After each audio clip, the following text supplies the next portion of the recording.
Now will discuss about chronic pancreatitis। इससे पहले हम एक्यूट पेनकाटाइटिस के बारे में बात कर रहे थे। उसके अंदर हमने कहा था कि अगर यानी कि किसी को एक्यूट पेनकाटाइटिस होता है तो उसे यानी कि क्योर ना किया जाए या उसकी यानी कि प्रॉपर यानी कि मेडिकेशन ना की जाए, तो जिसकी वजह से हमारे पास क्या होता है, नेक्रोसिस स्टार्ट हो जाती होती है पेनक्रियाज की। अगर पेनक्रियाज की नेक्रोसिस होगी तो उसे हम लिक्विफेक्टिव नेक्रोसिस कहते होते हैं, और अगर हम यानी कि फैट्स जो उसके सराउंडिंग पर उसकी नेक्रोसिस है तो उसे हम फैट नेक्रोसिस कहते हैं। जाहिर सी बात है, जब नेक्रोसिस के बाद जो हमारे पास सेकंड है वो यानी कि फिब्रोसिस हो जाती होती है पेनक्रियाज की, तो उस स्टेट को हम क्या कहते होते हैं, क्रॉनिक स्टेट। जैसी बात है, जब वो एक्यूट स्टेट यानी कि क्योरेबल नहीं हुआ, लॉन्ग टर्म तक परसिस्ट रहा, तो जो पेनक्रियाटाइटिस था वो क्रॉनिक स्टेट में चला गया, जिसके अंदर हमारे पास क्या हो जाती होती है, फिब्रोसिस ऑफ पेनक्रियाटिक पैनकाइमा।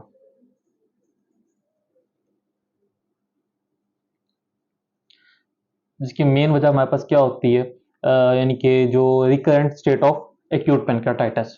इसके हमारे पास वजूहत क्या आती होती है, यानी कि अगर एडल्ट्स की हम बात करें जो यानी कि अल्कोहल का ज़्यादा इंटेक करते होते हैं और यानी कि वो उसको छोड़ते नहीं है, तो उसके लिए उनको भी ये हो सकता होता है। अगर हम बच्चों में बात करें तो सिस्टिक फाइब्रोसिस होता है, और इसकी कोई ऐसी वजूहत हैं जो इडियोपैथिक हैं, जिसका अभी तक हमें कोई नहीं पता कि किस वजह से होता है और ये क्यों क्यों नहीं हो पाता।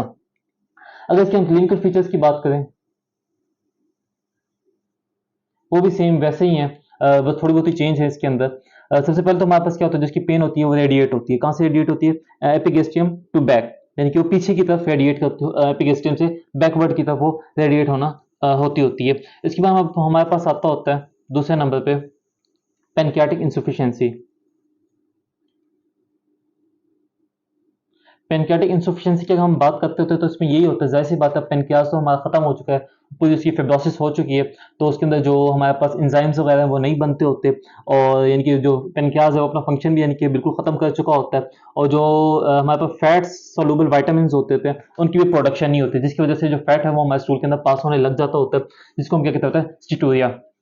और जो माइलेज और लाइपेज टेस्ट है, अगर हम वो भी करें तो वो भी हमारे पास लॉजिकल जो मार्कर है पहले यानी कि हमने क्यूट में किए थे, वो भी यानी कि इसका कोई ऐसा ऐसा हमें बेनिफिट नहीं है, वो हमें कोई यानी कि यूजफुल भी नहीं है। तो जाहिर सी बात है, जो पेनक्रियाज जितने भी एंजाइम्स थे अब उनका बनना खत्म हो गया, और जो पेनक्रियाज अपना पूरा फंक्शन खत्म कर चुका हो। अगर इसके लिए हम इमेजिंग का यानी कि करते होते हैं, तो जो हमारे पास पेनक्रियाटिक डक्ट वो हमें चेन ऑफ लेग्स यानी कि मैंने शो करती होती है, यानी कि कहीं से वो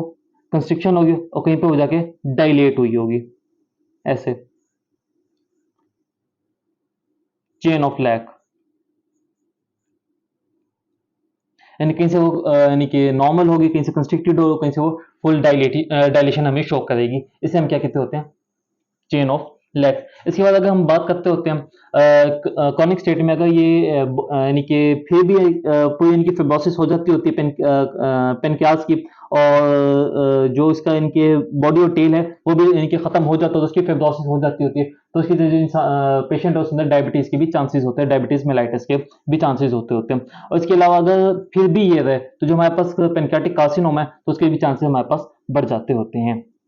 इसके अलावा जो नेक्स्ट टॉपिक है वो हमारे पास है पेनक्रियाटिक कार्सिनोमा। पेनक्रियाटिक कार्सिनोमा में क्या होता है, जो एडिनोकार्सिनोमा है वो जो मेजोरिटी ज्यादातर हमारे पास पेनक्रियाटिक डक्ट से वो अराइज होता है, और जो इसके अंदर यानी कि एज है वो तकरीबन 70 ईयर्स नियर अबाउट जो लोग हैं उनके अंदर ज्यादा ये कॉमन है। इसके अलावा हमारे पास जो इसका क्लिनिकल फीचर्स आता है वो भी सेम कुछ ऐसे ही हैं, जैसे कि हमने इसके अंदर बात की थी, जिसकी पेन है वो कहाँ पे होती है, एपिगेस्ट्रियम के अंदर होती है। उसके अलावा यहाँ पे लिख देता है, एपिगेस्ट्रियम के अंदर इसकी क्या होती है, पेन होती है, वेट लॉस होता है क्लिनिकल फीचर में। उसके बाद हमारे पास ऑब्स्ट्रक्टिव जॉन्डिस होता है।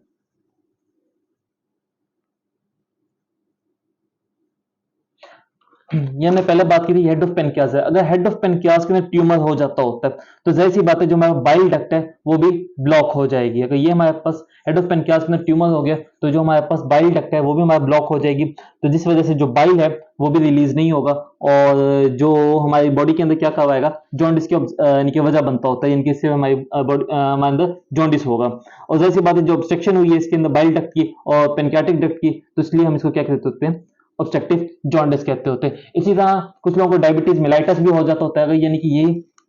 कार्सिनोमा यानी कि बॉडी या टेल के अंदर हो जाता होता है, तो यहाँ पे हमारे पास कौन से इनके सेल्स होते हैं, इनलेट ऑफ लैंगरहॉर्न सेल्स हमारे पास इनकी बॉडी टेल में प्रेजेंट होते थे, तो यहाँ पे हमारे पास कैंसर होते हैं तो वो अपना फंक्शन बिल्कुल खत्म कर देते होते हैं, जिस वजह से लोगों को डायबिटीज मेलाइटस होता है। कुछ लोगों के अंदर माइग्रेटिव थ्रोम्बो थ्रोम्बोफ्लेबाइट्स होते हैं, यानी कि वो भी यानी कि 10% पेशेंट्स के अंदर हमें वो भी देखने में मिलता है, जिसके अंदर जो उनकी एक्सट्रीमिटीज है उनके अंदर क्या होता है, स्वेलिंग हो जाती होती है, एदिमिया होता है और टेंडरनेस वगैरह शो होती है। इसके अलावा जो हमारे पास सीरम मार्कर है वो हमारे पास 19 9 है, 19 एंड 9। कैंसर सीरम मार्कर जो हमारे पास वो 19 एंड 9 है। अगर हम सर्जरी परफॉर्म करते हैं तो इसके रिमूवल के लिए, उसके लिए यानी कि हम क्या करते होते हैं, head and neck of pancreas को रिमूव करते होते हैं। इसके साथ हम प्रॉक्सिमल ड्यूडिनम को रिमूव करते होते हैं और साथ ही हम गॉल ब्लैडर को भी रिमूव करते होते हैं। इस प्रोसीजर को हम विपल प्रोसीजर कहते होते हैं। अगर किसी इंसान को पेनक्रियाटिक कार्सिनोमा हो जाता होता है और उसकी इनकी प्रोग्नोसिस प्रॉपर नहीं होती, इनकी वेरी पुअर प्रोग्नोसिस है इसकी, अगर यानी कि उसको डायग्नोज नहीं किया जाता, उसकी प्रॉपर ट्रीटमेंट नहीं की जाती या उसको सर्जरी परफॉर्म नहीं कर पाते, तो जिसके सर्वाइवल चांसेस है 1 साल तक, यानी कि कि वो इंसान 1 साल तक भी जिंदा रहे, उसके सर्वाइवल चांसेस है वो लेस देन 10% है। Thank you.